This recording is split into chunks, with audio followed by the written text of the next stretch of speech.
السلام علیکم ورحمۃ اللہ وبرکاتہ۔ محترم بھائیو، دوستو، بچوں بچیوں، رمضان کی برکتیں بڑی تیزی سے سفر کر رہی ہیں۔ اللہ تعالی ہمیں اس سے فائدہ اٹھانے کی توفیق نصیب فرمائے، اس کو قیمتی جانے کہ اللہ اس میں بخشش کرتا ہے بے حد و حصر، تو ہم بھی بخشے جائیں ایسی زندگی۔ مجھے آخری خطبہ کی ایک سطر یاد آ رہی ہے کہ ترکت فیکم امرین، میں دو باتیں تمہارے پاس چھوڑ کے جا رہا ہوں، ان تمسکتم بہا لن تضلوا بعدی ابدا، اگر تم انہیں پکڑ کے رکھو گے تو میرے بعد آپ لوگ کبھی بھی گمراہ نہیں ہوگے۔ کتابی و سنت، میری کتاب اور میری زندگی، میری کتاب کو مضبوطی سے تھاما اور میری زندگی کو مضبوطی سے تھاما تو اللہ کی رحمتیں تم پر ہمیشہ نازل ہو۔ جو ہمارے شاعر مشرق رحمہ اللہ نے کی محمد سے وفاتوں نے تو ہم تیرے ہیں، یہ جہاں چیز ہے کیا لوح و قلم تیرے۔ تو قرآن کی پہلی قسم سورہ نساء میں فلا وربک لا یؤمنون حتی یحکموک فیما شجر بینہم ثم لا یجدوا فی انفسہم حرجا مما قضیت ویسلموا۔ میرے محبوب، مجھے آپ کے رب کی قسم، جب تک یہ آپ کے فیصلوں کو تسلیم نہیں کرتے اور اس کو دل و جان سے تسلیم نہیں کرتے، میں ان کا ایمان ہوں۔ اس کتاب کو پڑھو، اس کا ترجمہ اپنے نبی کی زندگی کی سیرت پڑھو، اس کے بغیر تو انسان جانور ہیں، ایک بولتا ہوا جانور ہے اور ایک خاموش جانور ہے۔ اگر یہ دو باتیں کسی کی زندگی میں نہیں ہیں تو اس میں اور جانور میں کوئی فرق نہیں۔ تو اللہ ہمیں اس پہ جمنے کی توفیق دے۔ آج میں نے ایک جگہ آپ کے لیے منتخب کی ہے، اس کی تلاوت تو پیچھے گزر چکی، اب ہم سورہ انفال میں پہنچے ہوئے ہیں۔ اللہ تعالیٰ نے دنیا اور آخرت اتنا خوبصورت تقابل کیا ہے، موازنہ کیا ہے، دونوں کی تصویر دکھائی ہے۔ دو تصویریں سامنے رکھ دی، ایک یہ تصویر ہے، ایک یہ تصویر، ان میں سے دیکھ لو کون سی تم نے پسند کرنی۔ میں نے تو تمہارے لیے آخرت پسند۔ تو اعوذ باللہ من الشیطان الرجیم۔ زین للناس حب الشہوات من النساء والبنین والقناطیر المقنطرہ من الذہب والفضہ والخیل المسومہ والانعام والحرث ذلک متاع الحیاۃ واللہ عندہ حسن المآب۔ پہلے میں صرف ہی آپ کے سامنے بتا تو اللہ تعالیٰ فرماتے ہیں کہ تمہارے دلوں میں کھبی ہوئی ہے چند چیزوں کی محبت، تم اس کے دیوانے ہو اور اس کے پیچھے بھاگتے ہو۔ کیا ہے؟ سب سے پہلے کیا ہے؟ عورت، اور عورت کے لیے مرد ہے۔ یہاں دونوں کی طرف اشارہ ہے کہ سب سے پہلی جو تمہاری خواہش ہے اور تمہاری سب سے بڑی جو تم سمجھتے ہو یہ مل جائے تو سب کچھ مل جائے، تو وہ مرد کے لیے عورت ہے، عورت کے لیے مرد ہے۔ عورت نہ ہو تو مرد بیکار ہے، مرد نہ ہو تو عورت بیکار ہے۔ ان دونوں کی ایک دوسرے کے لیے کشش اللہ نے رکھی۔ پھر اولاد، اولاد کے پیچھے آدمی کتنی گڑبڑ کرتا ہے، اور جو حرام کا پیسہ اکٹھا کر رہے ہیں کہ ہماری اولاد کے کام، ہماری اولاد کے، تو دوسری چیز ہے اولاد۔ اور تیسری ہے والقناطیر المقنطرہ، سونے چاندی کے ڈھیر لگ جائیں، پیسہ، جس کو آج کی زبان میں پیسہ، ڈالر، پاؤنڈ، روپیہ، ریال، درہم، دینار، یہ آج کے سونا چاندی کے بدل میں ہیں۔ کاغذ پر اس کو یہودی لے کر آئے تھے۔ اگر اصل سونے چاندی کے سکوں پر بازار کا کاروبار ہوتا تو کبھی مہنگائی نہ، کبھی بھی مہنگائی نہ۔ ایک کاغذ کے نوٹ ہیں، چھاپ کے لوگوں کو بیوقوف بنا۔ تو تیسری چیز ہے پیسہ، سونا چاندی، اور پھر فرمایا چوتھی چیز ہے سواریاں، والخیل المسومہ، خوبصورت گھوڑے اس زمانے کے لحاظ سے۔ آج کل خوبصورت گاڑیاں، یہ بی ایم ڈبلیو ہے، یہ مرسڈیز، یہ مے بیک ہے، اور یہ پتہ نہیں کیا ہے، کتنی قسمیں آ گئی ہیں گاڑیوں، یہ رولز رائس ہے۔ تو سواریوں کی محبت، اور پھر جانوروں کی محبت، گھوڑے رکھتے ہیں۔ ہمارے ذمہ داروں میں تو گائے بھینس کے بغیر وہ ذمہ داری نہیں کہلاتا جس کے پاس یہ سسٹم نہ ہو۔ ہمارے دادا نے تو 100 بھینسیں رکھی ہوئی تھیں، تو ان کے وفات کے بعد ہمارے والد صاحب رحمۃ اللہ علیہ نے تھوڑی کو 50 کے قریب کر دی۔ پھر ہم دونوں بھائی باہر پھرتے رہتے ہیں، وہ لاہور میں ہوتا ہے، ڈاکٹر ہے، میں تبلیغ میں ساری زندگی پھرتا رہا، تو ہم نے بس گزارے کی رکھی کہ جس سے دودھ ملتا رہے۔ تو جانوروں کی محبت، اور اگر آپ تھوڑا سا صحراؤں میں یہیں چلے جائیں، بلوچستان، اونٹوں کے ریوڑ اور گائے کے ریوڑ، یہ ہمارا جو چولستان ہے وہاں سے لوگ نکلتے ہیں اپنی گائے لے کر، ان کا سب سے بڑا سرمایہ گائے ہے۔ 8 مہینے بیوی بچوں سمیت وہ پاکستان میں پھرتے ہیں، جہاں چارہ ملتا ہے۔ ہمارے گاؤں میں بھی آتے ہیں، جب مکی کٹتی ہے تو وہ خشک مکی کے جو ٹانڈے ہوتے ہیں وہ جمع کر کے ان کو کھلاتے۔ پھر مجھ سے ملے تو پوچھا اپنے گھر میں کتنا رہتے ہو؟ کہا جی 4 مہینے، اور 8 مہینے ہم باہر پھرتے ہیں۔ تو ان کی تو جان اٹکی ہوئی ہے اونٹ میں، گائے میں، بھینس میں۔ سوازی لینڈ ایک چھوٹا سا ملک ہے موزمبیق کے ساتھ، وہاں میں گیا، ہماری جماعت گئی، تو وہاں 10 لاکھ کی آبادی ہے اور 40 لاکھ گائے ہیں۔ کہ ہمارے یہاں جہیز میں چیزیں دی جاتی ہیں، وہ جہیز میں گائے دیتے ہیں، نے 100 گائیں دی، اس نے 200 گائے دی۔ اور پھر اس کے بعد فرمایا والحرث، اور پھر کھیتی باڑی، زمیندارہ، یہ تو نسلوں سے ذمہ دار ہیں، اور کس طرح اس کی محبت دل میں ہے۔ ہر ایک کو اپنا پیشے سے پیار ہوتا ہے۔ کھیتی کو خاص طور پہ ذکر کیا کہ روٹی کے بغیر ملک نہیں چل سکتا، روٹی کے بغیر دوسری جنس چاول ہے اس کے بغیر۔ تو عورتیں، اولاد، دولت، سونا چاندی، سواریاں اعلیٰ درجے کی، جانور اور کھیتی کا تمہارے اندر کھبی ہوئی ہے ان کی محبت۔ تو اللہ نے اس پر پھر ایک ہتھوڑا مارا، ذالک متاع الحیات، یہ دنیا کی زندگی کا تھوڑا سا سامان۔ متاع کہتے ہیں، ویسے تو تھوڑی چیز کو متاع کہتے ہیں، لیکن اس کا جو اصل معنی ہے وہ ہے برتنوں کو صاف کرنے کے لیے۔ آج کل تو وہ فوم کے بنے ہوئے ہیں ڈسٹر، اس کے آگے ایک سخت سا لگا ہوتا ہے میٹیریل، اسے صاف کر۔ ہمارے بچپن میں ایسا ہوتا تھا کہ پرانے کپڑوں کو پھاڑ کر ان کا ایک گول سا گیند بنا لیتے، اس کو ٹاکی کہتے تھے۔ تو اس سے وہ میری آنکھوں کے سامنے ہے، ہماری ایک ملازمہ تھی چاچی وسائی، وہ سارے برتن صاف کیا کرتی تھی، تو وہ کالا سے ہو جاتا تھا، پھر وہ تبدیل کیا جاتا۔ تو پوری دنیا کو اللہ نے کہا یہ وہ برتن دھونے والی ٹاکی ہے، برتن دھونے والا یہ وہ فوم ہے، اس کی حیثیت اتنی ہی ہے۔ تو یا اللہ پھر اس کا کوئی بدل تو بتا۔ تو اللہ کہتا ہے واللہ عندہ حسن، میرے پاس بہت خوبصورت رہنے کا جہاں، میرے پاس انتہائی حسین جہان، اس کو جتنا بنا لو، جتنا کما لو، مر کے چھوڑنا ہے۔ پہلے بادشاہوں کی 1000 2 ہزار 3 ہزار باندیاں ہوتی، اور یہ نواب اودھ جو تھا اس کی، چونکہ وہ شیعہ مذہب سے تھا تو ان کے ہاں متع جائز ہے، تو اس نے نکاح متع میں 500 عورتیں رکھی، 500، 200 کلکتے میں اور 300 لکھنؤ میں، اور پھر ان پر پہرے دار لگائے ہوئے تھے کہ کسی اور کی طرف ان کا دھیان، لیکن مر کے سب چھوڑ گئے۔ یہ مان سنگھ اکبر کا وزیر تھا، 1500 اس کی بیویاں تھیں، اکبر تو بے دین سا ہو گیا تھا، 300 اس کی بیویاں تھیں۔ تو اس طرح آخر چھوڑ کے مر جاتے ہیں، جانور بھی گئے، گھوڑے بھی گئے، مرسڈیز بھی گئی، محل بھی گیا، اولاد بھی گئی، سونا چاندی بھی گیا، سب کو چھوڑ کے چلے گئے۔ تو اللہ کہتا ہے تمہیں ایک ٹھکانہ بتاتا ہوں، قل انبئکم بخیر من ذالکم، میں تمہیں اس سے بہتر ٹھکانہ بتاؤں، اس سے بہتر سودا بتاؤں، اس سے اعلیٰ چیز بتاؤں۔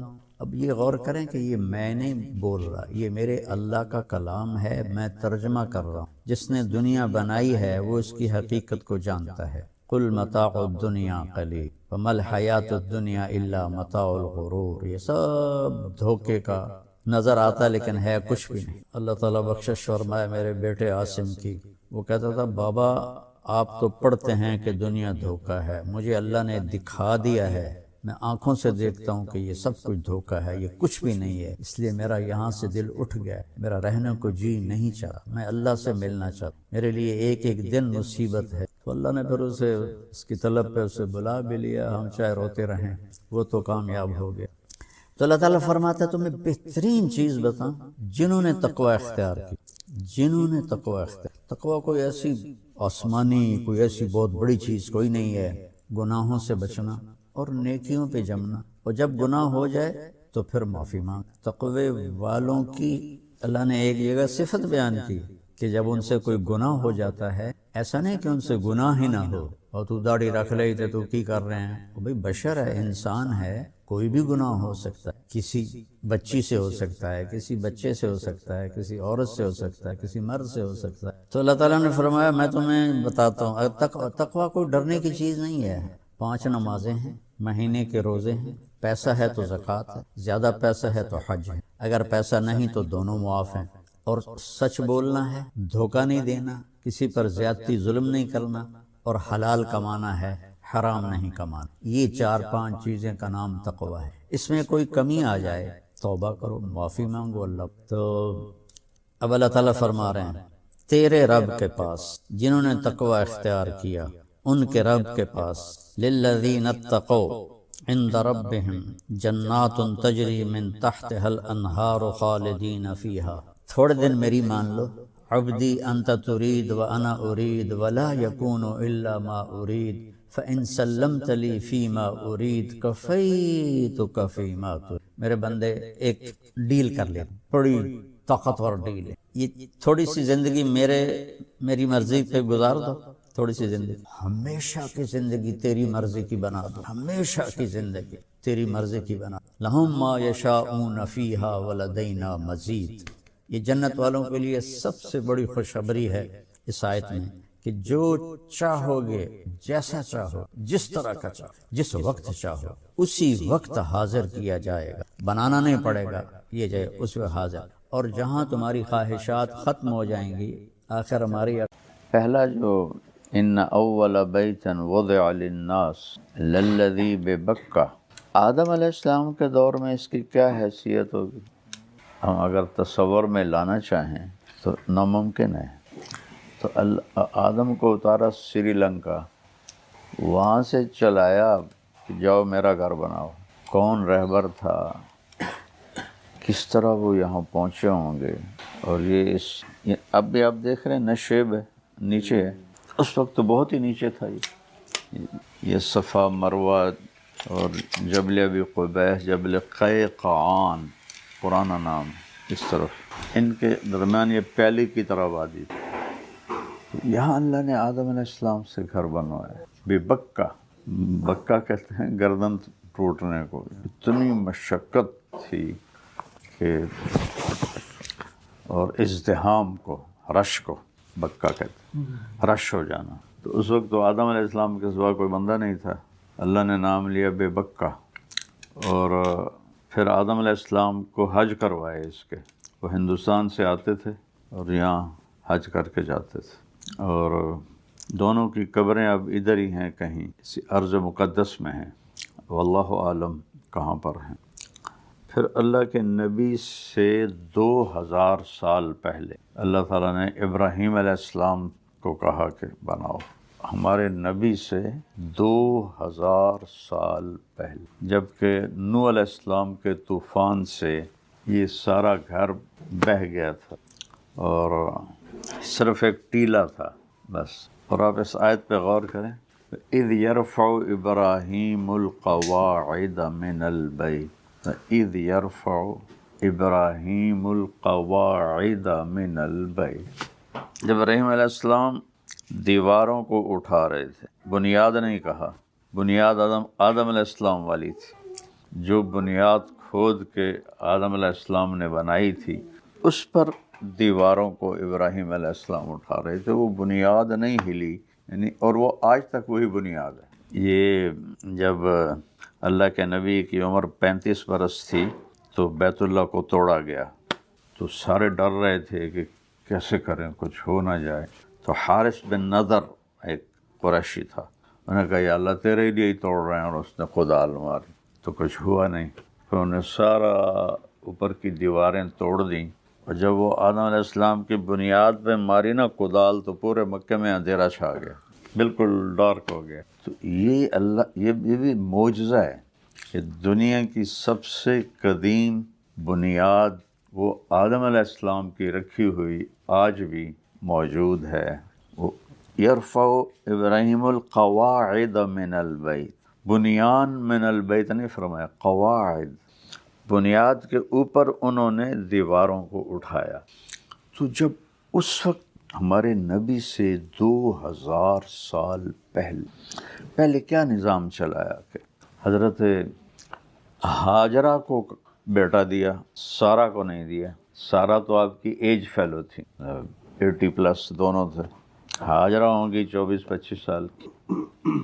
ہاجرہ ان کو کہتے ہیں ہجرت کی وجہ سے، نام ان کا اصل کوئی اور ہے. ہجرت کی انہوں نے، اس لیے ان کا نام ہاجرہ ہے. میں نے پڑھا تھا لیکن میں تو اچانک بولتا ہوں اپنی یادداشت پر، تو وہ مجھے نام ذہن سے نکل گیا ہے. نام ہاجرہ نہیں تھا، یہ ٹائٹل ہے ان کا ہاجرہ. تو اللہ تعالیٰ نے حضرت سارا کے دل میں نا وہ ایک دکھ ڈال دیا. وہ کہیں مجھے یہ بچہ برداشت نہیں ہوتا، اس کو مجھ سے دور کرو. ان کو یہ تھا کہ یہ بعد میں آئی، اس کو ہو گیا اور مجھے نہیں ہوا. تو ابراہیم علیہ السلام کہ تو وہ دل کو پکڑ لیا تھا انہوں نے. کب دعائیں مانگنی شروع کی، 20-25 سال کی عمر میں اگر شادی ہوئی ہوگی تو 84 عمر میں بیٹا ہوا، 84 سال کی عمر میں. تو اس نے تو دل پہ قبضہ کر لیا، ان کا دل نہ چاہے. تو جبریل آیا کہ اللہ تعالیٰ فرما رہے ہیں جیسے سارا کہہ رہی ہے ویسے کرو، اس کو دور لے جاؤ. تو انہوں نے پوچھا کدھر لے جاؤں؟ کہ جبریل آئے گا اور وہ راستہ بتائے گا. جبریل انسانی شکل میں آئے، اونٹنی پر آگے آگے، اور ابراہیم علیہ السلام اونٹنی پر پیچھے پیچھے، بچہ گود میں، ہاجرہ پیچھے. اور اب آپ فلسطین سے یہاں کا سفر، جبریل چاہتے تو یوں اٹھا کے لے آتے، لیکن اللہ نے اسباب کا نبیوں کو بھی پابند بنایا ہے. اب دیکھیں مکہ سے بیت المقدس تک آپ کو براق پہ لے گئے اور اوپر اپنے قدرت سے لے گئے. نہ جبریل نے پکڑا، نہ جبریل نے اٹھایا، نہ کندھوں پہ بٹھایا. کن فیکون کے ساتھ اوپر گئے، جبریل کے محتاج ہو کر نہیں گئے. تو سارا یہ سفر کروایا. تو اللہ کے نبی سے 2000 سال پہلے یہاں کیا ہوگا. آپ لوگ گئے ہو، کتنا کچھ سبزہ ہے وہاں آج بھی ہے، گئے ہو نا اردن؟ ہاں جی جی جی. کتنا کچھ سبزہ ہے، خشک پہاڑ ہیں بالکل. تو اس وقت کیا ہوگا؟ اب وہاں سے وہ چلتے ہیں اور چلتے چلتے چلتے پتہ نہیں کتنے دن لگے ان کو. کوئی راستہ نہیں، کوئی پہلے سے راستہ ڈیزائن کوئی نہیں نا.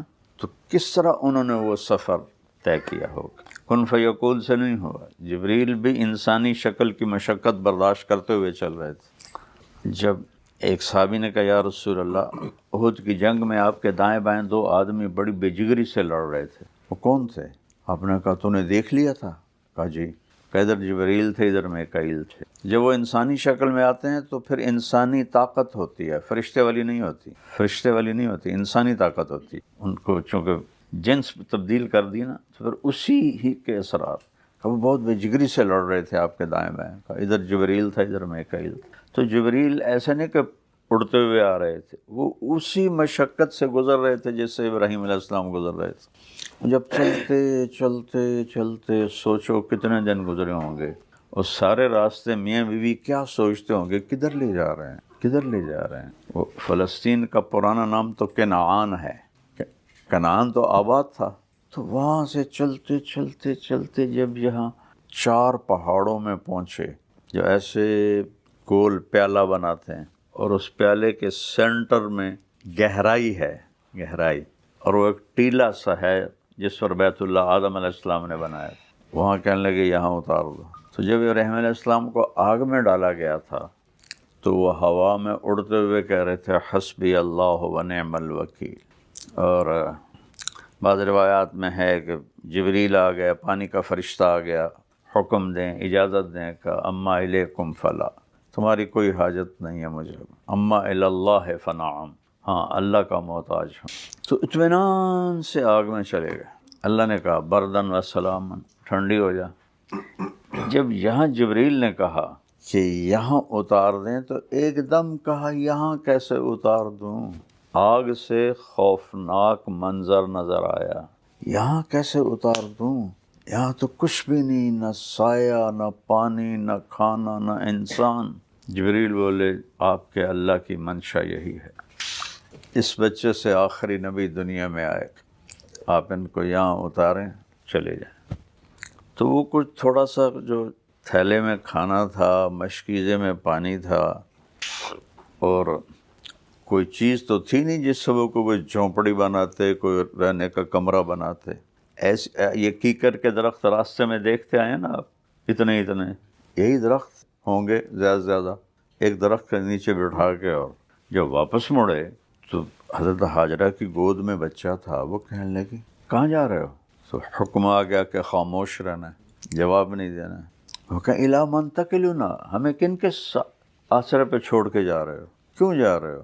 خاموش چلتے چلتے. اب یہ کوئی ٹنل تھوڑی تھی، ایک پہاڑ پر چڑھے، اس سے اترے، پھر دوسرے پر چڑھے، پھر اس سے اترے، پھر قدئی پہنچے. قدئی یہاں سے 4-5 میل ہے، جہاں اب وہ انہوں نے زمزم کے کنوؤں کا پانی پہنچایا ہوا ہے. پہلے یہاں برتے تھے سامنے، وہاں برتا وہ قدئی ہے. تو یہ آج کا قدئی تو نہیں تھا نا، 3,500 سال پہلے کا قدئی تھا. تو وہاں پہنچ کے ان کو خیال آیا کہ یہ اللہ کا رسول ہے، کہیں اوپر سے نہ حکم آیا ہو. تو پھر انہوں نے کہا اللہ امرکا، کیا اللہ نے آپ کو کہا ہے؟ تو پھر حضرت ابراہیم علیہ السلام نے ایسے سر ہلایا، انہوں نے ایک دم ایسے سینہ تان کے کہا اذن لن یضیعنا اللہ، جاؤ پھر اللہ ہمیں ضائع ہرگز نہیں کرے گا. اللہ اکبر، عجب ماں تھی اور عجب تاریخ ہے. سبحان اللہ سبحان. تو ابراہیم علیہ السلام اونٹنی پہ سوار ہوئے، پہلے تو پیدل چل رہے تھے، اور پیچھے مڑ کے دیکھنے کی بھی ہمت نہیں ہو رہی. اور ہاجرہ ایسے کھڑی آپ کو دیکھ رہی ہے، وہ جا رہے ہیں، وہ جا رہے ہیں، وہ جا رہے ہیں. وہ پہاڑی پر چڑھے اور یوں اتر گئے. تو اب دیکھنے والا تو منظر سارا ختم ہو گیا. تو ابراہیم علیہ السلام نے اونٹنی سے چھلانگ لگائی اور ادھر مڑ کر پھر ایسے دعا کی ربنا انی اسکنت من ذریتی بواد غیر ذی زرع عند بیتک المحرم ربنا لیقیموا الصلاۃ. وہاں دعا نہیں مانگی آگ میں جاتے ہوئے، یہاں دعا مانگی.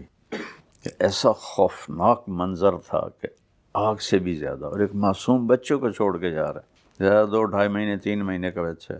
یا اللہ تیرے کہنے پہ چھوڑ دیا ہے، اب تو جان تیرا کام جانے. اچھا ابراہیم علیہ السلام تو جا رہے ہیں واپس آبادی کی طرف. ہاجرہ کس جذبوں سے واپس لوٹی ہوگی؟ تھوڑا آپ تصور کریں کہ وہ جو واپس جا رہی ہیں 3-4-5 میل کا فاصلہ طے کر کے اسی کنویں میں، ان کے دل پہ کیا بیت رہی ہوگی. اور وہاں جا کر وہ اکیلی بیٹھی تو جب رات آئی ہوگی، کالے پہاڑ اور کالی رات اور سنسناتی ہوا، اور آج سے 3,500 سال پہلے ستارے بھی حیران ہو کے دیکھ رہے ہوں گے یہ بی بی کون ہے. اس گھپ اندھیرے میں ان پہ چراغ جلانے کی بھی کوئی شے کوئی نہیں، پتہ نہیں چاندنی رات تھی یا اندھیری رات تھی. کیا سما ہوگا وہ ان کے اوپر، اور وہ رات انہوں نے کس طرح گزاری ہوگی. پھر ایسی کتنی راتیں گزاری انہوں نے، کوئی ایک رات تو نہیں.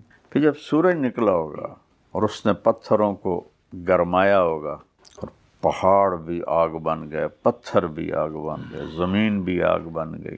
ایک کیکر کے نیچے تو آج کل کیکروں کا یہ حال ہے تو اس وقت کیا حال ہوگا. اس شدید گرمی میں اس بی بی کا دن کیسے گزرا ہوگا، اس کی رات کیسے گزری ہوگی. اور 3 دن کے بعد جب پانی بھی ختم ہو گیا اور کھانا بھی ختم ہو گیا، اللہ اکبر، اور چھاتیوں میں دودھ اپنے آپ ختم ہو گیا چونکہ کوئی منہ میں گیا ہی کچھ نہیں. وہ بچہ جب رو رہا ہوگا اور ایڑیاں رگڑ رہا ہوگا تو ماں کے دل پہ کیا بیت رہی ہوگی. یہاں تو میری بچے کی دادی کو بلا دو، نانی کو بلا دو، خالہ کو بلا دو، پھوپھی کو بلا دو، ابا کو بلا دو، چاچے کو بلا دو. وہاں کون تھا؟ کتنا بڑا امتحان لیا اللہ نے. آپ جانتے ہیں جب کوئی بڑی، یہ جو بلڈنگیں میرے سامنے بنی ہیں، کیونکہ میں ہر سال آتا تھا، 89 سے بننا شروع ہوں، اتنے گہری بنیادیں تھیں. تو ایسے اوپر سے میں دیکھتا تھا، میں کہا یا اللہ اتنے گہرے کھڈے یہ کیا کر رہے ہیں.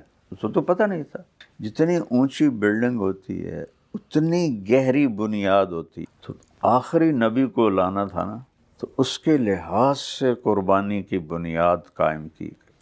اس سے کم پر آخری نبی کا وجود بن ہی نہیں سکتا.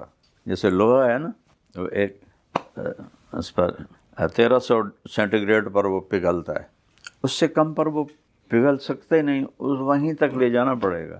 آخری نبی کو لانے کے لیے اتنی بڑی قربانی تک پہنچانا ضروری تھا، اس کے بغیر آپ کا وجود آ ہی نہیں سکتا تھا۔ تو پھر جو اس اماں نے صفا مروہ کی دوڑ لگائی، تصور کرو، اور وہ بی بی دوپہر کے وقت میں صفا پہ اسے پتہ ہے کچھ بھی نہیں ہے، کوئی بھی نہیں ہے، اس کو 110% یقین ہے، لیکن دل بے قرار و مجبور کے ہاتھوں بے بس ہو کر پہلے صفا پہ چڑھی، ایسے دیکھ رہی ہیں شاید کوئی ہو۔ پھر جب وہ نیچے اترتی ہیں تو نشیب آ جاتا ہے، بچہ نظر نہیں آتا، اس کی وجہ سے پھر اب دوڑ لگاتی ہیں کہ بچہ نظر آئے۔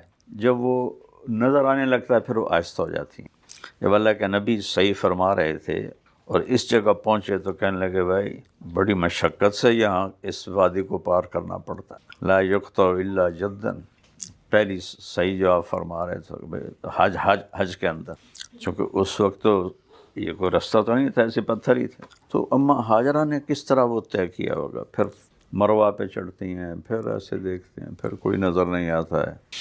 7 چکروں پہ پھیپھڑے جواب دے گئے، شکر کریں وہ 7 پر جواب دے گئے، اگر وہ 14 کر دی تو ہمارے تو ہم تو اس اے سی میں پھیپھڑے ہمارے پھٹ جاتے۔ 7ویں چکر پر وہ بے بس ہو گئیں اور گر پڑیں، اور ہمت نہیں ہوئی کہ بچے کے پاس چلی جاؤں۔ ان کو یہ خیال تھا کہ بس میں یہاں مر جاؤں، وہ وہاں مر جائے، میں اس کو مرتے دیکھ نہیں سکتی۔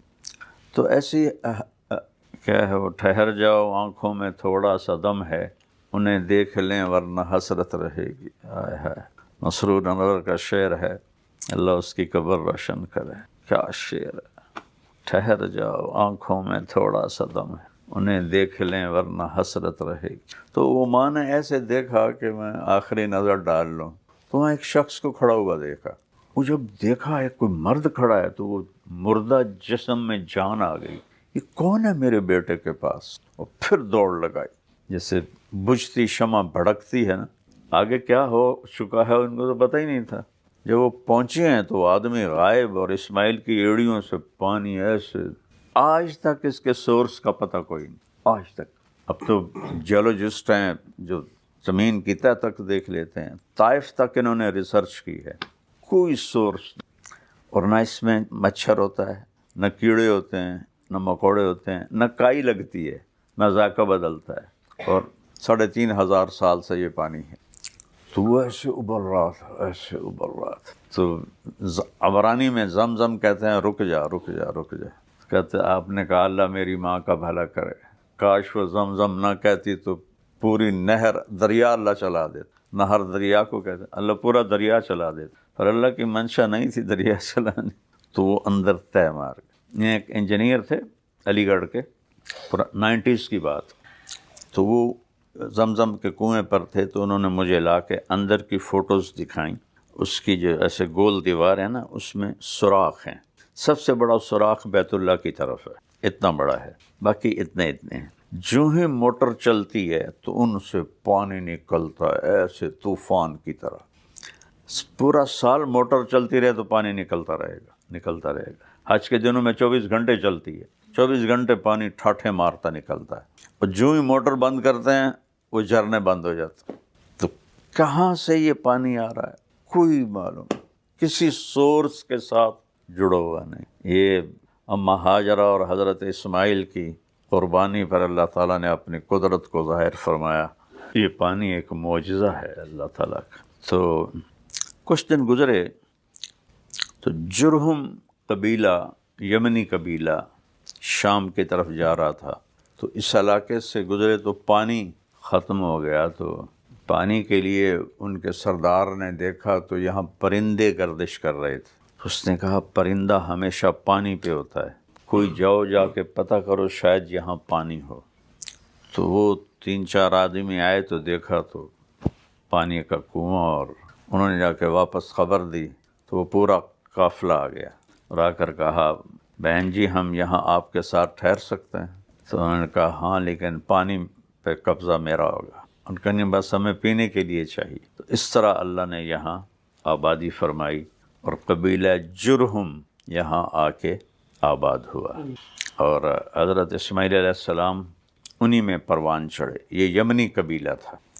1 سال کے بعد اجازت ملی حضرت ابراہیم علیہ السلام کو کہ جا کے مل آؤ، اور اجازت کیسے ملی؟ سواری سے نہیں اترنا، بس بیٹھے بیٹھے مل کے واپس آ جاؤ۔ تھوڑا تصور تو کرو کہ ایک 90 سال کا بوڑھا آدمی بیت المقدس سے چلتا ہے اور مہینے کا سفر طے کر کے آتا ہے، اور اونٹنی کو بٹھاتا ہے، اور جب سے وہ گئے تھے ہاجرہ کی نظریں وہیں رہتی تھیں کہ یہاں سے نکلے تھے، یہاں سے نکلے تھے، یہاں سے گئے تھے۔ اور جب ایک دن ان کو وہاں سے آتے دیکھا تو ان کے دل پہ کیا خوشیاں گزری ہوں۔ جب اونٹنی کو بٹھا کر کہا نیچے آئیں تو کہا اترنے کی اجازت نہیں۔ تو کہنے لگے آپ کا سر، منہ، پاؤں، ہاتھ دھو دوں، یہ اجازت ہے؟ کہا ہاں۔ تو ان کو اونٹنی پر بیٹھے بیٹھے ان کے منہ دھویا، سر دھویا، ہاتھ دھوئے، پاؤں دھوئے، بچے کو گود میں دیا اور انہیں پیار کیا، واپس چلے۔ پھر بیچ میں 6 سال کا وقفہ ہے، کہا جاؤ آپ ذبح کر کے آؤ۔ اللہ اکبر، اللہ اکبر، کیا عجیب کہانی ہے بیٹا، کبھی غور کیا کرو۔ ہمیں تو اللہ ایسے پھولوں کی طرح لے کے چل رہا ہے۔ عمر کیا ہے اس وقت ان کی؟ کوئی 96 سال عمر ہے۔ جاؤ ذبح کرو۔ اب ایک آدمی چھری اپنی جیب میں ڈال کر 1 مہینے کا سفر کرتا ہے کہ میں بکرا ذبح کرنے نہیں جا رہا، بیٹے کو ذبح کرنے جا رہا ہوں، تو ان کے اندر کیا گزر رہی ہوگی؟ ہر قدم پر، ہر لمحے پر کتنے لاکھوں خیال آتے ہوں گے، جاتے ہوں گے، کیسے کروں گا، کیا ہوگا؟